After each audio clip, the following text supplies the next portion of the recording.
Alright, so this guy here is saying that my chamber is too low down here at the hip.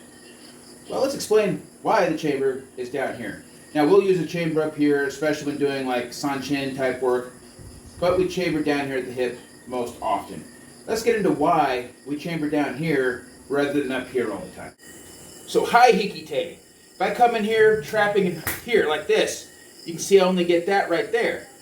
He still has full balance. He can sit there and actually knee me right now if I pull him into an upper hikite.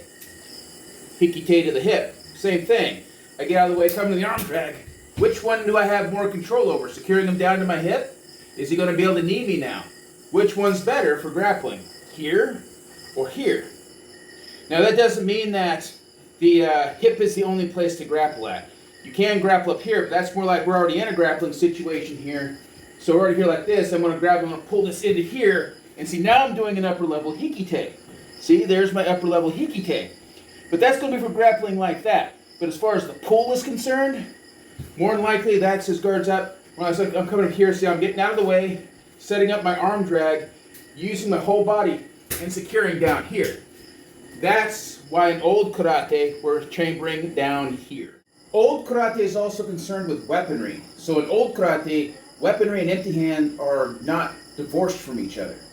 So whenever I go through to do a hikite, and sometimes I want to plant the bow to my side to do something like a block like this.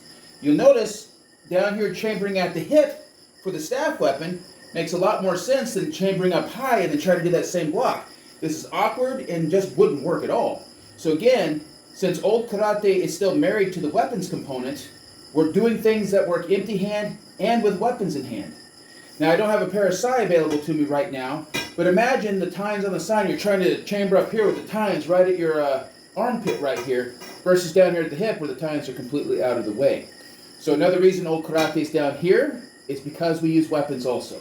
Another reason for a low hikite is this sweeping motion here.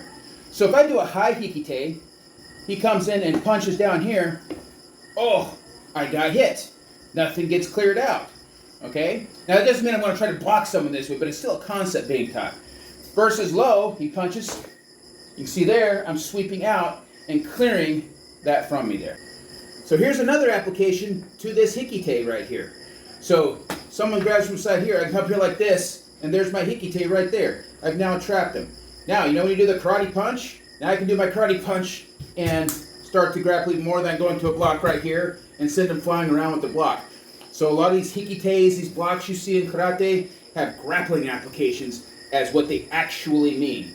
Because trust me, block, that ain't ever going to work in a real fight. That's not what karate meant for it to do. What you just saw me there, hikite, trap his arm, block here and take him off balance that way. That's how karate blocks and hikites work.